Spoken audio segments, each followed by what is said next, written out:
박문성 위원은 3일 CBS의 김현정의 뉴스쇼에 출연해 최근 국제축구연맹 피파가 정치적 간섭과 관련해 징계를 받을 수 있다는 경고성 공문을 보냈다는 사실이 알려진 것에 대해 예상했던 대한축구협회의 대응이었다. 축구협회가 마지막으로 쓸 수 있는 카드를 썼다고 말했습니다. 앞서 피파는 축구협회가 문화체육관광부와 국회 문화체육관광위원회로부터 여러 의혹을 받고 있는 상황에 대해 눈여겨보고 있다는 공문을 발송한 것으로 알려졌습니다. 피파 정관 제14조에는 제3자의 간섭을 받아서 안 된다. 또 제15조에는 어떠한 정치적 간섭으로부터도 독립돼야 한다고 명시돼 있습니다. 이를 위반할 경우 축구협회는 자격정지 등 징계를 받을 수 있는데요. 자칫 피파가 주관하는 모든 대회 출전마저 금지될 수 있습니다. 예를 들면 한국이 월드컵에도 못 나갈 수도 있습니다. 박문성 위원은 이와 관련하여 타이밍에 맞춰서 계속 이 얘기를 하고 있다. 문체부가 감사 들어간다고 했더니 그때도 미디어에 이걸 흘렸다. 그 다음에 국회가 현안 질의한다고 할 때 또 올린다며 문체부가 발표하는 날 끝나니깐 이걸 또 흘렸다. 그래서 제가 별로 놀라지 않았다. 예상했던 카드라고 말했습니다. 이어 피파는 각 나라의 축구협회가 독립적으로 자율적으로 운영되는 걸 얘기한다. 그런데 인사권의 외부의 힘이 특히 정치 사이드 쪽에서 뭔가를 들어와서 하는 거에 대해서 굉장히 좀 심각하게 바라보는 게 있다. 제재를 내린다. 그거를 문체부도 알고 있다고 설명했습니다. 실제로 지난 2015년 쿠웨이트 대표팀이 월드컵 예선에서 몰수패 처리를 당한 바 있는데요. 당시 쿠웨이트 정부가 스포츠기구의 인사권에 개입할 수 있게 법을 고치자 피파는 자격정지 처분을 내렸습니다. 인도네시아도 해당 사항 등을 위반했다는 이유로 피파 징계를 받은 바 있습니다. 하지만 박문성 위원은 인도네시아는 피파 대회 개최권을 얻었는데 참가팀인 이스라엘을 종교 정치적 문제로 거부를 했다. 당연히 문제가 됐다며 피파는 외부의 힘이나 정치의 개입, 이런 것들 때문에 월드컵 등 제재를 3개 내릴 때는 정부가 축구협회를 강제 해산 아니면 회장 선거에 부당하게 개입, 그 다음에 인사권이나 돈재정 문제를 통제하는 법을 만들 때 등 외부의 힘, 정부나 정치가 축구협회를 완전히 종속 지배할 경우라고 주장했습니다. 현재 축협의 감사 현안 질의 등은 전혀 해당되지 않는 사항입니다. 이어 박 위원은 2005년과 2011년 축구협회가 국회로 향한 일을 언급하며 그때 피파가 아무 말도 하지 않았다고 말했습니다. 그러면서 피파 제재 때문에 걱정도 되고 무섭기도 할 것이라면서도 하지만 그렇게 아이고 이거 큰일 나는 거 아니야 라고 협박하고 겁박하는 것이라고 비판했습니다. 따라서 문체부에서는 협회를 완전히 종속 지배할 수 없기 때문에 감사를 통해 명백한 문제 있음을 공식적으로 공표함으로 할 수 있는 가장 강력한 조치를 내린 것입니다. 이에 협회는 더 이상 헛소리 하지 말고 이에 상응하는 객관적인 조치를 내려야 할 것입니다. 여기에 대한축구협회 노동조합운영위원회가 정몽규 회장 사선 불출마 선언과 김정배 부회장 사퇴를 강력히 요구하며 화제입니다. 축구협회 노조는 17일 KFA CEO 김정배 부회장은 사퇴하고 정몽규 회장은 즉각 불출마 선언해야 라는 제목하에 성명서를 발표했습니다.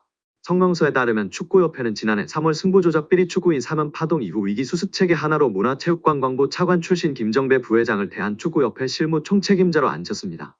김 부회장이 오면서 축구인 출신들이 원천적으로 배제됐습니다. 협회 조직에서 축구인 출신과 비출신 간의 견제와 균형이 무너졌고 각종 논란에 불씨가 됐습니다.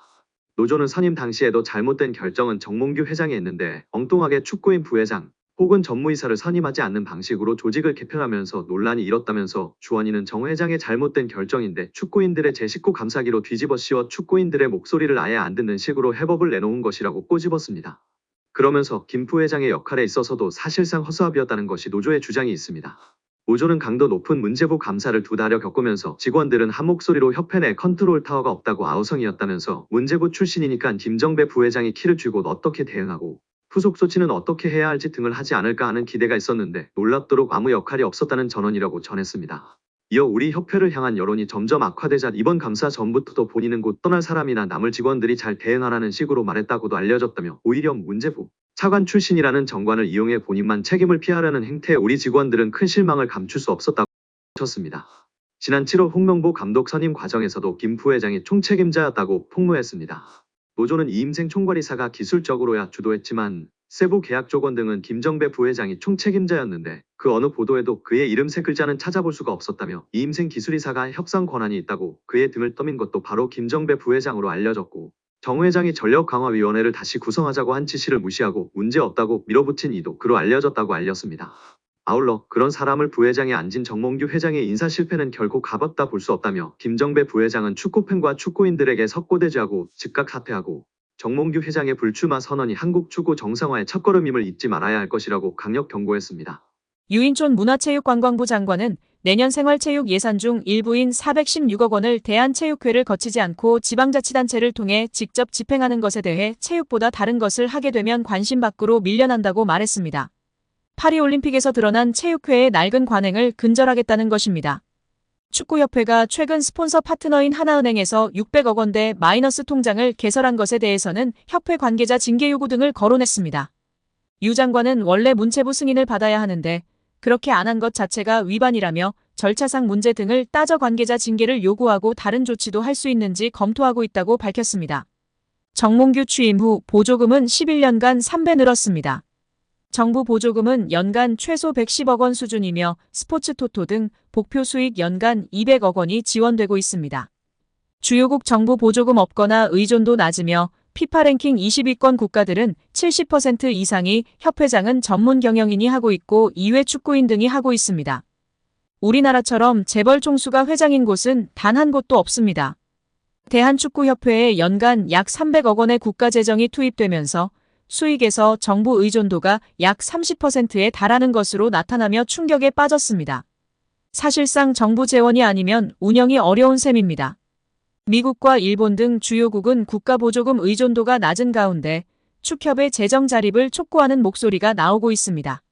18일 한경닷컴이 축협의 손익계산서를 분석한 결과 지난 2013년 이후 보조금과 복표 수익을 제외하면 연 평균 300억 원 적자를 기록하고 있습니다. 축협의 손익계산서는 정부 재정 비중이 상당한 보조금과 스포츠 토토 등으로 알려진 복표 수익을 포함해 계산하면 재정 상황이 좋아지는 것처럼 보입니다. 복표 수익은 국민체육진흥공단이 국민체육진흥기금 조성을 위해 운영하는 국가정책사업에서 발생하기 때문에 정부 재원을 배분하는 세금의 성격을 가지는데요. 축협의 당기순이익은 최근 5년간 코로나 팬데믹으로 입장료 수익 등이 없어 38억 원의 적자를 기록한 2020년을 제외하곤 늘어나는 듯한 모습입니다. 2020년까지만 해도 보조금과 복표 수익은 연간 300억 원이었는데 2022년부터는 500억 원 안팎으로 급증했습니다.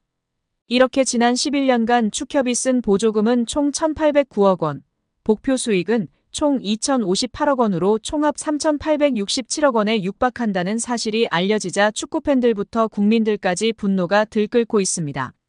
최고의 황금 세대를 가지고 제대로 일처리도 못하면서 정부 지원금이 무려 3,000억 원이 넘는 소식에 다들 뒷목을 잡고 쓰러지기 일보 직전입니다.